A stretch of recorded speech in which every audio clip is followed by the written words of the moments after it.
네, 저희 교회에 아주 성실하고 또 믿음 반듯한 너무 귀한 청년이 있습니다. 제가 하루는 그 집을 이제 신방을 갔어요. 그래서 엄마 아빠한테 물어봤습니다. 우리 집사님 권사님이신데 그 아들은 뭐 제가 볼 때 너무 믿음이 반듯하기 때문에 뭐 이 사춘기 같은 거 없었죠. 그랬더니 웬걸요? 고등학교 때 그 아들이 얼마나 방황했는지 모른다 그러면서 얼마나 방황했는지 한 번은 아빠가 방에 데리고 들어가서 매를 들었다는 거예요. 그리고 정말 이렇게 아들을 또 그렇게 또 뭐 이 종아리를 때렸다고 하는데 그리고 이제 아빠가 그렇게 말씀하셨다고 그래요. 그 아들한테 나 이제 더 이상 너는 내 손에서 벗어난 것 같다. 내가 더 이상 너를 통제 못할 것 같다. 그러니까 너 이제 무조건 방황해도 좋으니까 공부 안 해도 좋으니까 무조건 이제 너 교회에서 살아라. 교회에서 놀아도 교회에서만 놀아라. 그렇게 이야기를 해줬답니다. 그랬더니 이 아들이 진짜 교회에서만 놀더래요. 공부 안 하고. 그리고 이제 그 과정을 또 잘 방황을 잘 접고 또 다시 공부하고 그렇게 잘 통과했는데 하시는 말씀이 그래요. 그 아버님이 어머니가 목사님 저희 애는요 저희가 키운 게 아니라 우리 주일학교 선생님들이 키웠습니다. 걔가 그렇게 방황할 때 교회 갈 때마다 선생님들이 걔를 붙잡아 줬습니다. 그 얘기를 해주시는 거 보고 야, 참 귀하다. 자녀가 방황할 때에 단순히 그냥 공부하라고 몰아치지 않고 너 방황해도 좋으니까 놀아도 좋으니까 교회에서 놀아라 했던 그런 이 부모님의 신앙도 참 귀하고 또 그렇게 그 방황하는 그 아이를 또 잘 또 그렇게 돌봐주고 기도해주고 사랑으로 이끌어준 우리 주일학교 선생님들도 참 귀하다 생각이 들었습니다. 이번에 이제 그 학년이 바뀌면서 저희 아이들 선생님들을 제가 좀 보았어요. 주일학교 선생님들을 보니까 저 둘째 딸 선생님이 누군가 봤더니 제가 이렇게 그 선생님이 초등학생 때 주일학교 선생님이었더라고요. 그리고 또 그 청년이 그 아직 결혼하신 분인데 그 선생님이 이제 그 고등학교 때 또 제가 또 전도사였더라고요. 그러니까 제가 이렇게 주일학교 선생님으로 가르쳤던 아이가 나중에 이제 그렇게 또 장성하셔서 제 딸을 또 그렇게 주일학교 선생님으로 섬기는 걸 보면서 참 이것도 귀하다 생각이 들었습니다. 우리 사랑하는 성도 여러분들, 여러분들의 자녀들, 선생님들, 주일학교 선생님들 이름 기억하시나요? 그 이름을 붙잡고 여러분들 기도하십니까? 여러분 우리 주일학교 선생님들이 얼마나 수고하는지 몰라요. 이번에 금요일날 다드림 기도회는요 우리 모든 주일학교 우리 자녀들 두신 부모님들이 1년에 한 번 정말 우리 자녀들을 위해서 기도하고 그리고 또 우리 주일학교 선생님들 이름 불러가며 기도하는 시간입니다. 우리 윤두경 사모님도 늘 저한테 그러셨어요. 우리 세 딸은 목사님 우리 주일학교 선생님들이 다 키운 겁니다. 제가 그 얘기 자주 들었습니다.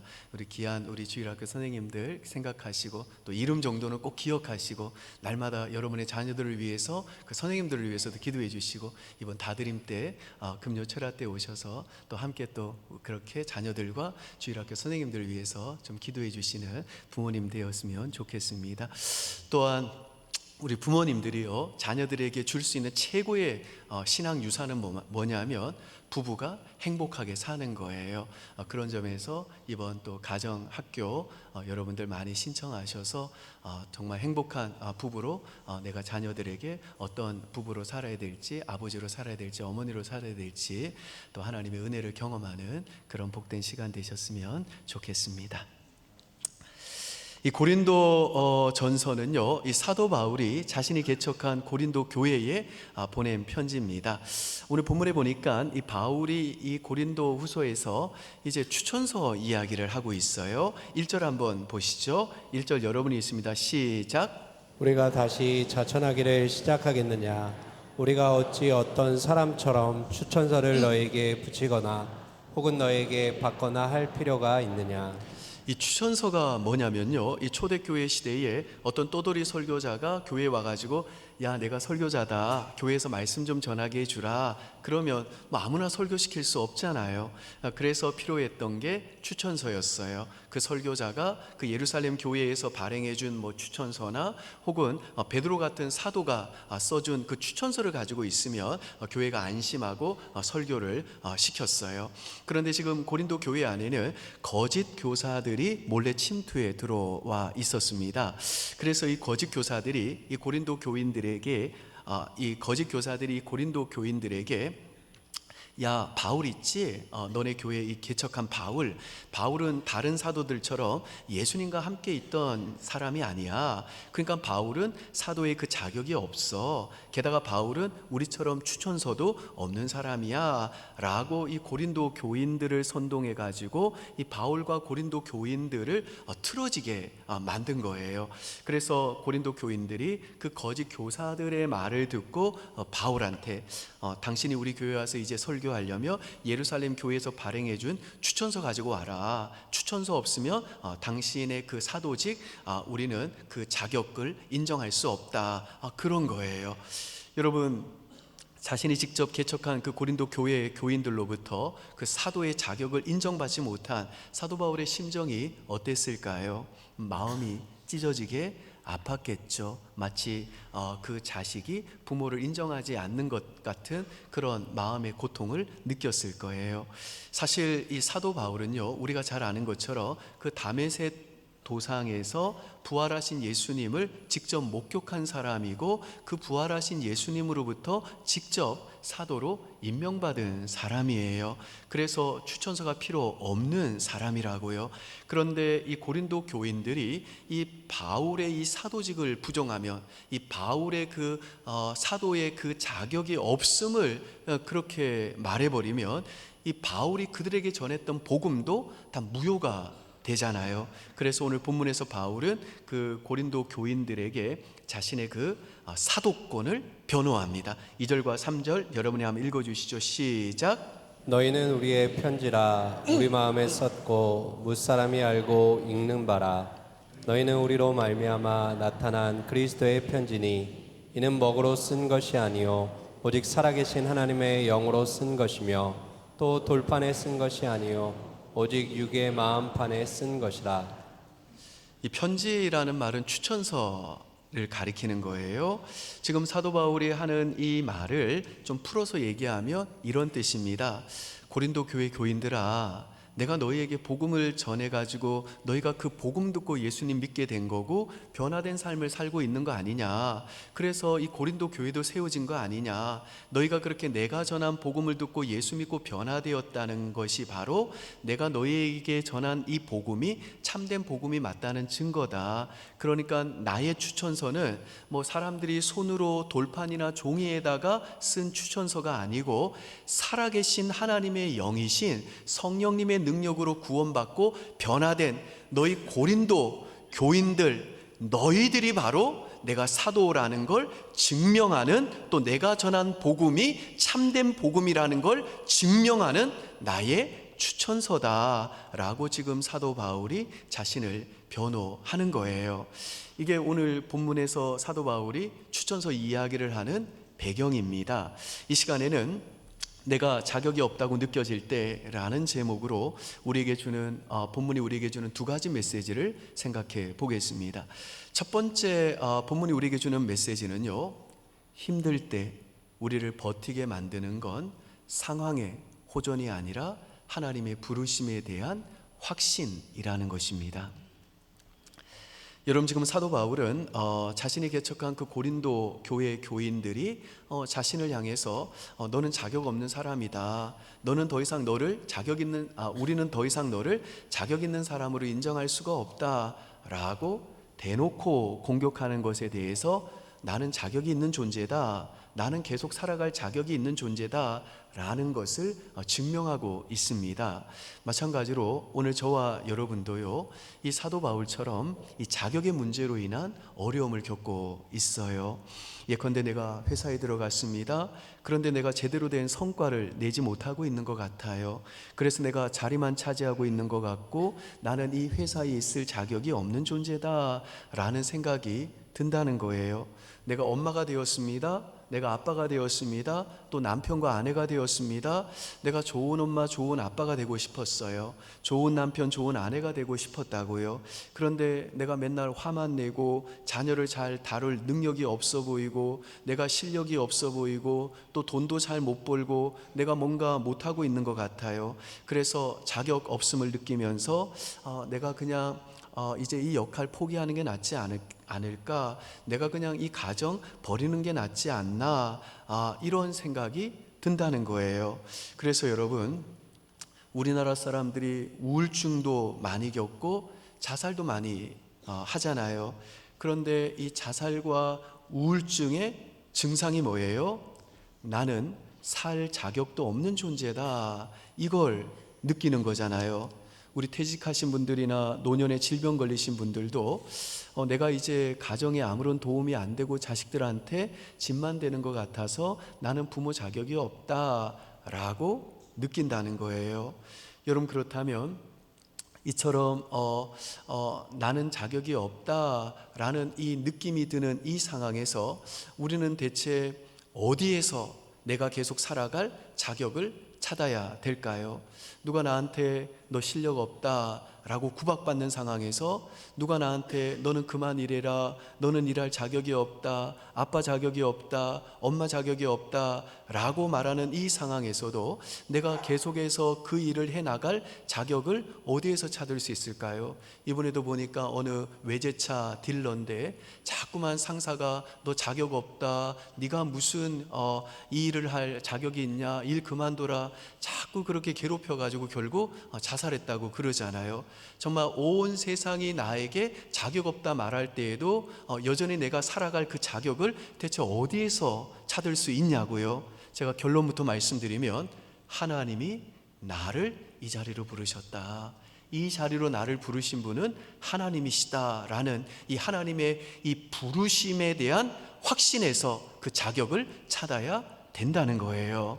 우리 4절과 5절 여러분이 한번 읽어주실까요? 시작. 우리가 그리스도로 말미암아 하나님을 향하여 이 같은 확신이 있으니 우리가 무슨 일이든지 우리에게서 난 것 같이 스스로 만족할 것이 아니니 우리의 만족은 오직 하나님으로부터 나느니라. 자, 여기에 기록된 이 만족이라는 이 단어 있죠? 이 단어는 사실 자격이라는 단어로 번역하는 것이 훨씬 더 좋습니다.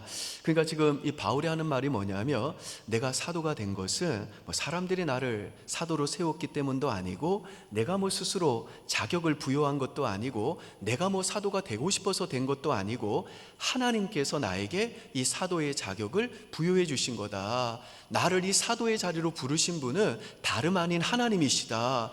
내가 사도가 된 것은 뭐 내가 잘났기 때문이 아니라 내가 자격이 있기 때문이 아니라 오직 하나님의 은혜로 된 것이다 라고 지금 바울이 얘기하는 거예요.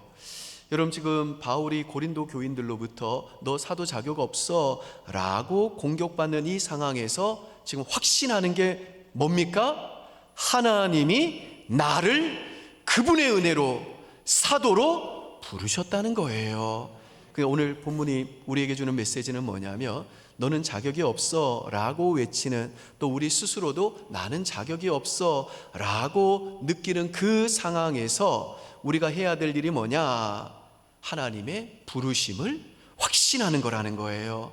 우리가 힘들 때 우리를 버티게 만드는 건 상황의 호전이 아니라 하나님이 나를 이 자리로 부르셨다는 이 하나님의 부르심에 대한 확신이라는 거예요. 이수구 선교사님이라는 분이 계세요. 이분은 싱가포르에서 영어 공부를 하다가 이제 인도네시아로 선교사로 가야지 그랬는데 하나님이 자꾸만 자기가 제일 싫어하는 나라인 일본으로 자꾸만 부르신다는 확신을 주시더라는 거예요. 이분이 쓴 사포로의 빛나는 십자가라는 책에 나온 얘기인데요. 이분의 말을 한번 직접 한번 들어보세요. 한국인이면 알게 모르게 갖고 있는 일본에 대한 거부감이 내게도 있었다. 참 이상한 일이었다. 우리 부부가 금식하며 기도할수록 마음이 향하는 곳은 가장 가고 싶지 않았던 곳 일본이었다. 주님, 우리가 일본으로 가기를 원하신다면 일본 사람이 우리를 초청하도록 해 주세요. 이제 이렇게 기도했는데 갑자기 누가 소포를 보냅니다. 이어서 한번 들어보세요. 며칠 후 한국에 있는 형님에게서 소포가 하나 들어왔다. 소포를 열어보고 나는 깜짝 놀랐다. 그것은 일본을 알자라는 세임이나 테이프였다. 그래도 처음에는 우연이겠지, 그냥 그런가 보지 그랬다는 거예요. 계속 한번 들어보십시오. 그런데 그 다음에 며칠이 지났다. 싱가포르 영어 학원에서 함께 수업을 듣는 요시다라는 일본 청년을 집으로 초대했다. 당신은 여기서 무슨 일을 하십니까? 요시다가 물었다. 저는 기독교 선교사입니다. 이 말을 들은 요시다가 불쑥 말했다. 저는 기독교인은 아니지만 일본에는 기독교인이 적으니 당신이 일본으로 가면 좋겠네요. 그곳으로 우리는 선교지를 향한 마지막 의심의 종지부를 찍었다. 자, 보세요. 이분이 하나님께서 자기를 일본 선교사로 부르셨다는 그 확신을 가지게 된 이유가 두 가지죠. 하나는 누가 자기한테 일본을 알자라는 선교 테이프 보내준 거고, 또 하나는 믿지도 않는 그 일본 청년이 와가지고 당신 일본 가면 좋겠네 라고 했다는 거예요. 이분이 이제 이 두 가지를 하나님이 주신 사인으로 알고 일본에 대해서는 관심도 없고 일본 엄청 싫어했지만, 그런데 하나님이 나를 일본으로 부르셨다라는 이 확신 가지고 삿포로로 갔다는 거예요. 그런데 여러분, 삿포로가 어디예요? 일본 최북단에 있는 섬이잖아요. 거기 갔는데 너무 힘들더라는 거예요. 그런데 너무 힘든데 그때마다 자신을 버티게 만든 게 뭐냐? 상황의 호전이 아니라 하나님이 나를 이곳으로 부르셨다는 확신이었다는 거예요. 마지막이에요. 한번 들어보세요. 선교지를 정하면서 우리가 경험한 주님의 인도하심에 대한 확신은 이후 일본에서의 선교 사역 중 한치 앞이 보이지 않는 힘든 상황에서도 낙심하지 않고 앞으로 나아가게 해준 든든한 버팀목이 되었다. 한치 앞이 보이지 않았을 때 붙들고 버티게 만들어준 게 뭐라고요? 하나님이 나를 이곳으로, 이 자리로 부르셨다는 그 하나님의 부르심에 대한 확신이었다는 거예요. 여러분, 저와 여러분도 마찬가지입니다. 오늘 저와 여러분에게도 한치 앞이 보이지 않는 직장이나 가정의 상황이 있을 수 있어요.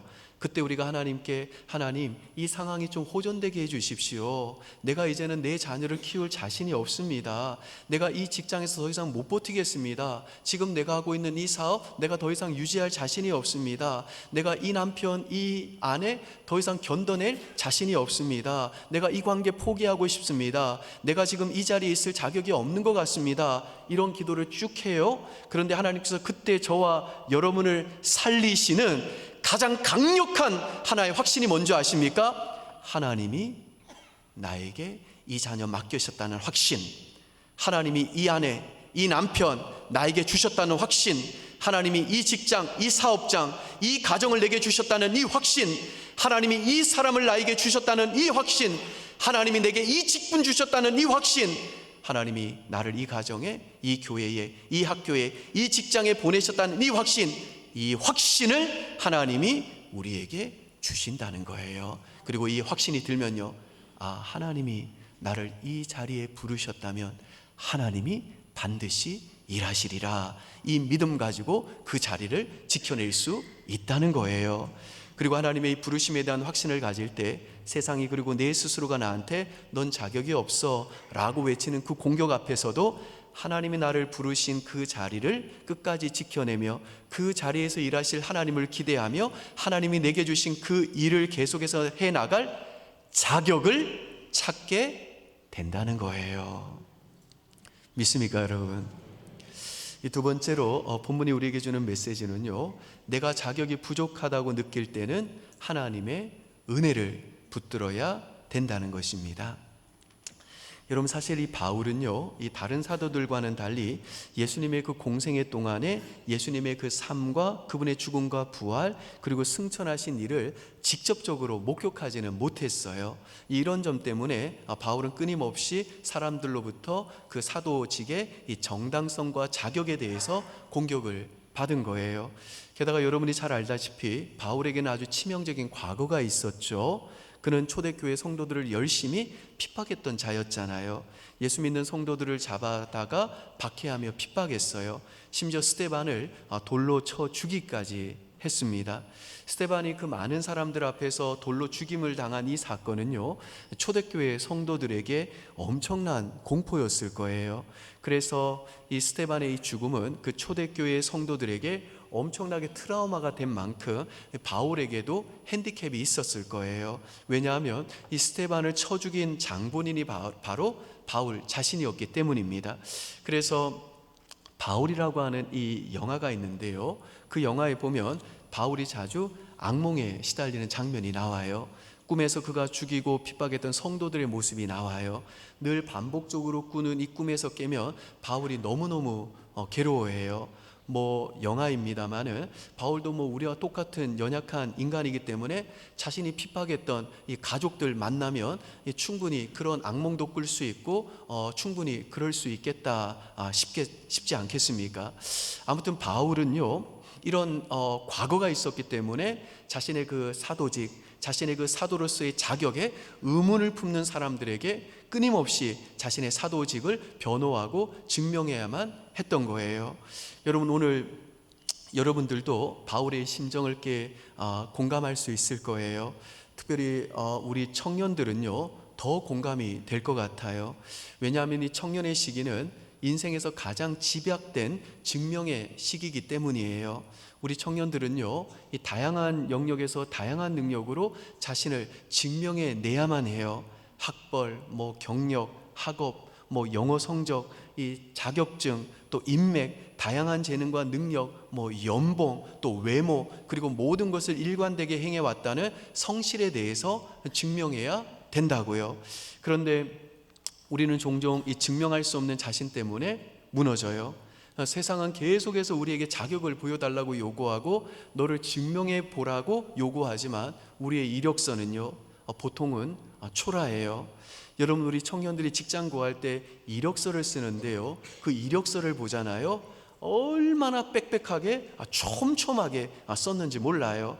그런데도 우리 청년들이 자기의 그 이력서만 보면 너무 부족해 보여서 쉽게 위축되고 초라해져요. 내 이력서만 생각하면 가슴이 답답해지는 청년들이 많아요. 그런데 오늘날 많은 이 그리스도인들이 이렇게 돈도 없고 외모도 시원찮고 학벌도 부족하고 건강도 안 좋고 실력도 부족해서 이 자격 없음을 느낄 때 어디로 가냐? 노력으로 가요. 열심으로 가요. 자신의 그 약점을 가리우는 데로 가요. 예컨대 백종원 씨가 쓴 백종원의 그 장사 이야기를 보면요, 이 학벌이 부족한 청년들이 보통 장사를 시작한다는 거예요. 가게를 시작한대요. 그러면 자기와 동년배의 그 친구들이 와가지고 여자친구 데리고 와서 막 이렇게 갑질하고 또 자기보다 훨씬 더 월급 많이 받는 거, 그런 거 보면 이 청년들이 어떤 생각이 드냐? 자신의 그 어떤 자존심 때문에 자꾸만 이렇게 돈 벌면 여행 가고 또 그러다 보면 장사에 또 이렇게 소홀해지게 되면서 그렇게 자기의 자존심을 가리기 위해서 장사하는 청년들은 반드시 망한다는 거예요. 중년의 남성들은 이제 회사에서 계속해서 상급자에게 자꾸 급신거려야 되고 또 젊은 사람들이 막 치고 올라오니까 그 스트레스 때문에 자신의 그 자존심 때문에 창업을 한다는 거예요. 퇴직금 받아가지고 장사를 시작하며, 이게 자존심 때문에 시작한 장사기 때문에 그거 음식 장사라면 몇천 원 받고 그거 이제 파는데 머리를 숙여야 되잖아요. 그런데 자존심 때문에 시작한 일이기 때문에 결국은 사업을 접고 망한다는 거예요. 그러니까 우리가 하나님의 부르심이 아니라 내 약점을 가리기 위해서, 나의 부족을 가리기 위해서 나의 열심과 나의 노력으로 가게 되면 자꾸만 우리는 우리의 삶에 어려움을 겪게 된다는 거예요. 내가 열심히 노력해서 내 부족을 채울 수 있다, 보충할 수 있다, 내가 노력으로 내 자격을 갖출 수 있다, 자꾸만 이리로 가면 망한다는 거예요. 그런데 오늘 본문에 보니까 사도 바울은 그렇지 않아요. 5절 다시 한번 보시죠. 여러분이 한번 읽습니다. 시작. 우리가 무슨 일이든지 우리에게서 난 것 같이 스스로 만족할 것이 아니니 우리의 만족은 오직 하나님으로부터 나느니라. 여기에 기록된 만족이라는 단어는 자격이라고 번역하는 게 더 좋다고 그랬죠. 지금 사도 바울이 하는 말이 뭐냐면 내가 사도의 자격을 가진 것은 뭐 내가 잘났기 때문도 아니야. 또 내가 뭐 능력이 있어서도 아니야. 또 내가 선택한 것도 아니야. 이건 오직 하나님의 은혜로 된 거다라고 말씀하는 거예요. 그러니까 지금 사도 바울은 사람들로부터 너는 다른 사도와는 달리 예수님과 함께 생활하지도 않았고 심지어 과거에 예수 믿는 자들 핍박했잖아. 그래서 넌 사도 자격이 없어 라는 말을 느낄 때, 그래서 자신이 사도 될 자격이 부족하다고 느낄 때 뭘 했느냐? 야, 그래도 내가 예수 믿고 나서 복음 전해서 수많은 사람들이 회심했어. 그리고 내가 여러 교회도 세웠어. 내가 병준다도 고치고 기적도 행했어 라고 자기 자신에게서, 자신의 그 열심과 노력에서 자격의 근거를 찾은 게 아니라 오직 하나님의 은혜를 붙들었다는 거예요. 그러니까 오늘 본문이 우리에게 주는 메시지가 뭐냐? 내가 자격이 부족하다고 느낄 때는 내 열심과 노력으로 자격을 갖추려고 그러면 안 되고, 내 약점을 가려고 내 자존심을 덮기 위해서 가면 안 되고, 오직 하나님의 은혜를 붙들어야 된다는 거예요. 다른 말로 하면 하나님이 우리에게 나의 부족함으로 인해 내가 자격 없음을 경험하게 하시는 목적이 뭐냐? 노력과 열심으로 가도록 하기 위해서가 아니라 다시 하나님의 은혜를 붙들게 하도록 하기 위해서라는 거예요. 마르바 던이라고 하는 세계적인 여성 신학자가 있어요. 이분은요, 한쪽 눈은 보이지 않고 두 다리에 문제가 있어서 혼자 걸을 수 없는 사람이에요.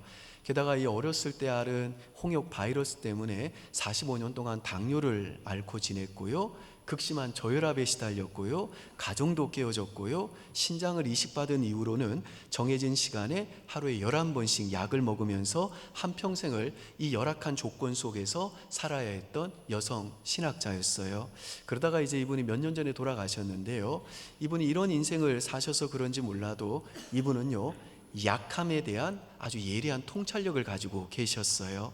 예컨대 고린도서 12장 9절 우리가 잘 아는 말씀인데요, 바울의 고백이죠. 한번 보실까요? 여러분이 있습니다. 시작. 나에게 이르시기를 내 은혜가 내게 족하도다. 이는 내 능력이 약한 데서 온전하여짐이라 하신지라. 그러므로 도리어 크게 기뻐함으로 나의 여러 약한 것들에 대하여 자랑하리니 이는 그리스도의 능력이 내게 머물게 하려 함이라. 여기 보시면 온전하여짐이라 라는 단어가 나오죠. 이 단어는요, 신약 성경에서 주로 끝마치다, 완성하다, 성취되다 이렇게 번역되는 단어예요. 그래서 마르바 더는요, 이 말씀을 이렇게 번역했어요. 자막 한번 보실까요? 이는 능력이 약함 속에서 완성됨이라 하신지라. 그러므로 나는 도리어 기쁜 마음으로 나의 약함을 자랑하리니 그리스도의 능력이 내게 머물게 하려 함이라. 여러분, 이게 무슨 말이냐면요, 예수님의 능력이 우리의 약함 속에서 완성되어진다는 거예요. 그러니까 내 능력 없음, 내 자격 없음, 내 실패, 내 부족함, 내 연약함이 바로 주의 뜻, 주의 일을 성취하고 이루는데 필수 조건이라는 거예요. 다른 말로 하면 내가 부족해서 자격이 없음을 느끼는 그때가 바로 내가 하나님의 은혜를 받을 수 있는 최적의 상황이라는 거예요. 그러니까 하나님께서 내가 부족함과 자격 없음을 경험하게 하시는 목적이 뭐냐? 내가 하나님의 은혜를 붙들게 하기 위해서라는 거예요. 그렇기 때문에 열심히 중요하지 않다는 게 아니라, 노력하지 말라는 게 아니라, 내가 자격이 부족하다고 느낄 때 내 열심과 내 노력으로 그 자격을 갖추려고 하지 말고, 내 약점을 무리한 것으로 덧대우려거나 내 자존심을 다른 걸로 채우려고 가지 말고, 하나님께서 내가 부족함과 자격 없음을 경험하게 하시는 그 목적대로 하나님의 은혜를 의지해야 된다는 거예요. 그럴 때 하나님께서 우리의 삶 속에 일하시는 걸 목도하게 된다는 거예요. 믿습니까, 여러분? 그래서 여러분, 우리 그리스도인들은요, 내가 가진 조건 때문에, 부족함 때문에 내 삶에 임할 하나님의 은혜가 막힐 거다, 내 연약함 때문에 내 삶에 임할 하나님의 복이 줄어들 거다, 절대로 이렇게 생각하면 안 돼요. 왜냐? 하나님의 은혜는 자격 없는 자에게 거저 주시는 하나님의 호의이기 때문에 그래요. 예컨대 자녀가 시험 점수를 받아왔는데 성적이 안 좋아요. 그래서 부모님이 내가 내 자녀에게 학업에 대한 도전을 줘야 되겠다 그래가지고 아들아 딸아 이리 와봐라. 그러고 야 너 주님께 쓰임 받고 싶다며, 그런데 너 기도도 안 하고 이렇게 예배도 대충 드리고 이렇게 공부도 대충 하고 맨날 게임만 하면 너 주님이 인도해 주시겠니? 너 쓰임 받고 싶다며, 그러면 열심히 공부해서 대학 갈 준비를 해야 되는 거 아니겠니? 그런 거예요. 여러분, 이거 맞는 말이에요? 틀린 말이에요? 이거 틀린 말이에요. 지금 내 자녀가 뭐 게임하고 열심히 공부 안 해가지고 시험 점수 잘 안 나온 거 자기가 너무 잘 알아요. 그런데 부모가 와가지고 안 그래도 낙심해 있는 자녀에게 하나님 이야기를 막 하면서 하나님의 은혜에 조건을 걸고 있는 게 뭐예요? 너의 성적이 지금 이 상태면 너의 인생에 하나님이 주실 그 은혜로부터 오는 복과 인도하심이 막힐 거야 라고 말한 거예요. 그러면 지금 이 하나님의 은혜에 뭐가 걸려 있는 거예요? 자녀의 그 성적이라고 하는 조건이 걸려 있는 거예요. 이렇게 말하면 안 된다는 거예요. 그런데 내가 부족해서 자격이 없음을 느끼는 그때가 바로 내가 조건 없이 베풀어 주시는 하나님의 그 은혜를 받을 수 있는 최적의 상황이라고 그랬죠. 그래서 부모가 이제 자녀에게 이럴 때는 뭐라고 그래야 되냐? 야, 노력하지 마, 공부 포기해, 공부하지 마. 그게 아니라 아들아 딸아, 네가 성적이 낮으니까 선생님들도 널 기대하지 않고 너 자신도 네 미래에 대해 생각하면 불안하지. 그런데 그때 네가 붙잡고 끝까지 신뢰해야 될 게 있어. 그게 뭐냐면 네 학업 성적이 안 좋아도 여전히 너를 붙드시고 네 인생을 이끌겠다고 말씀하시는 하나님의 은혜, 너 그거 붙들고 의지해야 돼. 너 예배에 가야 돼, 기도해야 성적 오르지, 이거 아니라는 거예요. 그게 아니라 네가 부족함과 자격 없음을 느끼는 그 상황에서도 너를 끝까지 기대해 주시는 분은 하나님밖에 없어. 그렇기 때문에 너가 이 상황에서 하나님의 은혜 붙들면 네가 부족해도 대학에 잘 가는 결과가 벌어질 수도 있고 하나님이 다른 길로 혹은 또 인도해 주실 수 있는 결과가 나타날 수 있을 거야. 그게 어떤 경우에든 너가 이 상황에서 너의 부족함과 또 너의 실패 속에서도 하나님의 은혜만 붙들면 하나님이 너의 그 한계와 부족과 연약감을 뛰어넘어 일하실 것이고 너를 가장 좋은 길로 인도해 주실 거야. 이렇게 말해줘야 된다는 거예요. 아멘이세요, 여러분? 여러분, 뭐 제가 이렇게 말씀드립니다만 이게 뭐 쉬운 일이 아니에요. 제 아내도 보니까요, 우리 자녀들이 이렇게 하나님의 은혜 붙들고 살도록 정말 열심히 양육하고 몸부림을 치는데요, 지금 그렇게 하다가 자기 몸에 사리가 생겼대. 사리. 얼마나 힘들면 사모 입에서 불교 용어가 막 튀어나오겠어요. 그런데 여러분, 우리가 힘들어도 이렇게 우리의 자녀들이 하나님의 은혜를 붙들도록 양육하면요, 자녀에게 뭐가 생기냐면 자신감이 생겨요. 자신의 열심과 노력과 성적과 환경에 기반한 자신감이 아니라 나의 부족함 때문에, 나의 조건 때문에 하나님의 은혜가 내 인생에 절대 막히지 않는다. 나의 조건 때문에 내 인생에 임할 하나님의 복이 절대 줄어들지 않는다. 내가 부족하여 자격이 없는 이 순간이 바로 내가 하나님의 은혜를 받을 수 있는 최적의 조건이다. 내가 실패하고 넘어진 이 순간이 바로 내가 하나님의 은혜를 붙들 최적의 순간이다. 이거 확신하면서 넘어져도 다시 일어나게 되고 실패해도 하나님의 은혜를 붙들고 다시 살아갈 자신감을 얻게 된다는 거예요. 그리고 이렇게 하나님의 은혜 붙드는 삶을 살 때에 내가 열심히 노력하고 열심히 수고해서 어떤 성공과 성취를 거둔다 할지라도 이거 다 내가 잘나서 그런 거야, 거기로 가는 게 아니라 나의 나된 것은 오직 하나님의 은혜 때문입니다. 이 믿음의 고백을 토해내며 하나님께 영광 돌리게 된다는 거예요.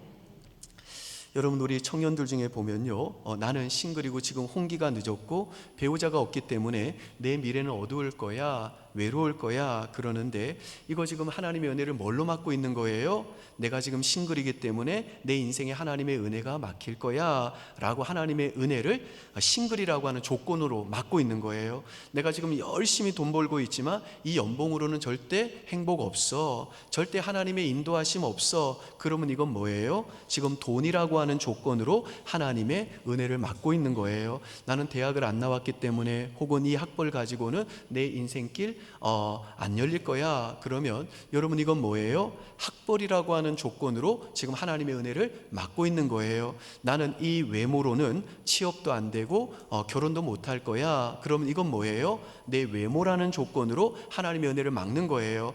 지금 내 자식이 공부는 안 하고 맨날 게임만 하고 방황하는데 이것 때문에 내 자녀의 미래는 없을 거야. 여러분 이건 뭐예요? 내 자녀의 방황이라는 조건으로 하나님의 은혜를 막고 있는 거예요.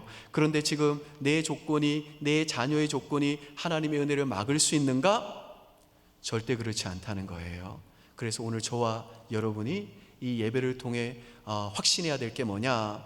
내가 자격이 없다고 느낄 때는 어떻게 해야 되냐? 내 열심으로, 내 노력으로 가면 안 되고, 내 약점을 가리기 위한 곳으로, 혹은 또 내 자존심을 덮기 위한 곳으로 가면 안 되고, 나의 열심과 노력이 안 되는 그곳에서도, 설령 내가 열심히 노력하지 못해 실패한 바로 그 자리에서도 끝까지 날 붙드시고 여전히 날 위해 일하시는 신실하신 하나님의 은혜를 의지해야 된다는 거예요. 이 하나님의 은혜를 의지할 때 살아갈 자신감이 생기게 되고, 살아갈 이유를 발견하게 되고, 다시 살고 싶은 열심과 노력이 생기게 된다는 거예요. 아멘이세요, 여러분? 바라기는 끊임없이 우리의 자격을 요구하는 이 시대 속에서 하나님의 이 부르심에 대한 확신 붙잡고 하나님의 은혜 의지하는 이 믿음 가지고 하나님 나를 부르신 자리를 묵묵히 지켜내고 내게 맡겨진 그 역할, 하나님이 하실 일하심 기대하며 신실하게 감당해내는 저와 여러분 될 수 있기를 주의 이름으로 축원드립니다. 아버지 하나님, 끊임없이 우리의 자격을 요구하는 이 시대 속에 자꾸만 위축이 됩니다.